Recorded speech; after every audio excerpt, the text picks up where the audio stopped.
Hey, welcome back to the Mountain Wizard. So here we are progressing on the cabin build, and I was able to find this video or bring it up from the last phone.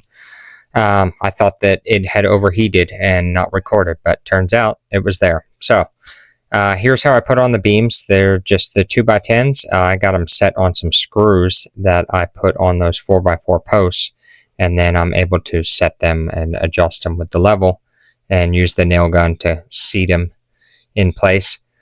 On these, I believe I was using the ring shank 3-inch nails to kind of hold things in place. And then it got pretty dark on me, so I had to quit for the day, which is the last video that you saw. So come back the next morning, and now we are setting up the rim joists around this, and lots of measuring and squaring up before I secure it all the way around. I am going to do some measurements. I got to fill in the gap there at the back, or the back of this video rather. The one facing us, this rim joist here facing us, and the one on the left, I know that they are where I want them. I know this one facing us is square, and that is what I'm basing everything else off of. And so now I will get up the other rim joist, and then I will make my diagonal measurements and just make sure that we are square before we go any farther with this. Once we start nailing in the floor joists, things are getting pretty solid and I can't really change it. So that is what I'm doing now, going around there and just getting this to be one solid piece, and then square it off. Alright, so now I am getting things finalized to where I can get the rim joist board straight on the outside, and then I'm also doing my layout with my speed square 16-inch centers for all of the floor joists. And I've got things kind of sped up here where we can just progress on through this, and not to bore you with the long time of me thinking like I was just doing there. That is super common. I try to edit out some of that, but some of it I can't. I have to ponder at times, and sometimes that makes things go a little bit slower, but trying to reduce the amount of screw ups. So setting all my floor joists here, just toe nailing them for now, get them held in place, and you will see here in a little bit that I'm going to go along with some blocks. But toe nailing and then just shooting onto the end and getting things secured in place. So now I'm going along and I'm just cutting some 2x6 blocks or 2x8 blocks, whatever these were, and just going around and doubling up some of this rim joist in between the piers, and getting that sturdy. And then I will start cutting all my 14.5-inch blocks, which will go in between all these floor joists and keep them from twisting while I have this out in the sun. So, and then it just gives them an extra way to be able to secure and help spread the load amongst all the piers and beams. Had to run to town and go pick up some more because sometimes I screw up on my orders, and this was one of those times. So just getting them all laid out. I'm just sistering these. I got them, they're 8 foot, they're longer than they need to be, but you know, that's not going to hurt anything.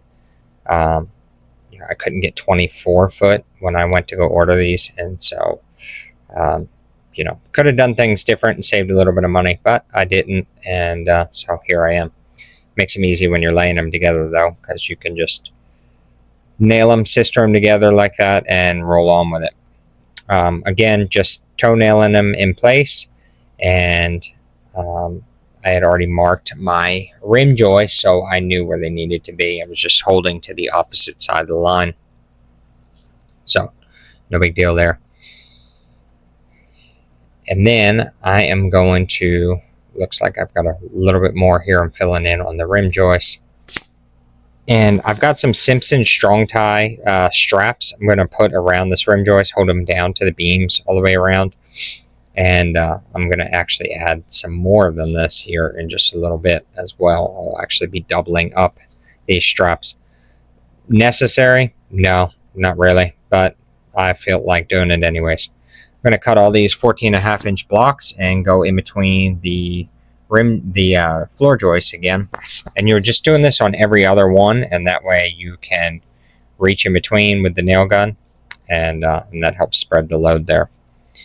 So added my other Simpson ties there, and then I'm going along with these hurricane straps and holding the floor joist down to the beam. Overkill? Yep, absolutely. But just one more way that we're making sure that this foundation is stout and not going anywhere. I feel a little bit better like that.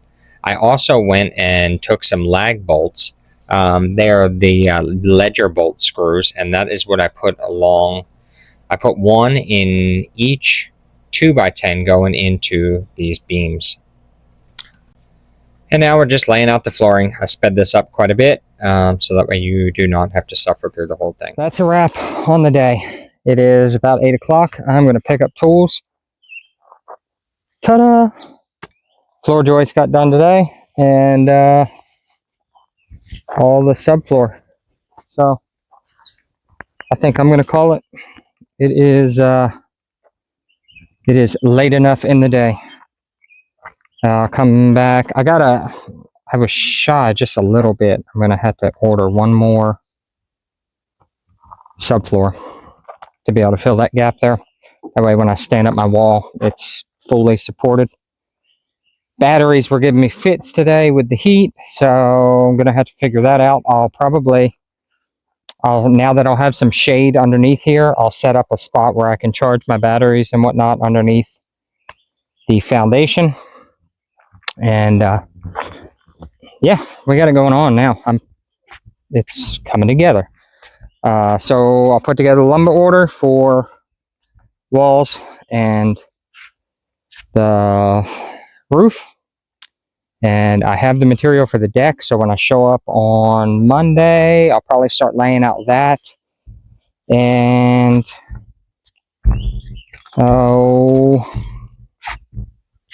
well, I say when I show up on Monday, whatever. I don't know when y'all are seeing this. That's just how this is going to go. So you're going to have to get over that.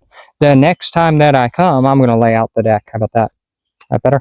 And I'll lay out lath boards for the sheet metal. I'll take measurements for the sheet metal the next time I come, and I will get those ordered for the skirting. We'll get that closed off, and should stand walls, and at the very least start on the roof the next time, over the course of the next few days, whatever, my next week. And I gotta get windows picked out. I gotta get doors picked up. I'll have to get all those materials here. Still need to get a water tank. I'll need to get a pump house. I got plenty of things to do when the weather is crappy, but it looks like we're gonna not have rain for a minute. So I'm gonna take advantage of as much of that as I can and try and get things going on. So I got plenty of tools out. It is I'm going to be gone for the next couple days, not here, so I'm going to get everything picked up, taken back to the house, get the trailer loaded up, try to clean up the job site a little bit. And now that we're up a little higher, I can see what my view is going to be like. Not a bad view from let's see here, I guess this would be the kitchen area, so zoom in for you. Not a shabby view. And I think those trees there on the left, I don't know if I'm going to top them or if I'm going to take them out completely. I'll probably just take them out completely because I can do that from the ground without having to climb, because I am no arborist. So, hey, been a pretty successful day. I can tell you I am much farther along on this cabin than I was on the last one. Like, I've kind of got things going on now, got a pretty good idea how I want things to go. So get that other subfloor board ordered so that way I can fill in some of these gaps along the edges. It's normal. I had to do the same thing with the last one. I just forgot about ordering an extra board for that. And yeah, so all right, guys, I'm going to quit from just rambling. So Mountain Wizard out. Thank you very much for tuning in. I appreciate you stopping by. I hope that you are finding this at the very least interesting and or possibly helpful with projects that you've got going on. And, maybe if nothing else, just let it be some encouragement that, like, there's nothing stopping you from going and doing this. And all right, folks, we'll catch y'all next time. Mountain Wizard out. See ya.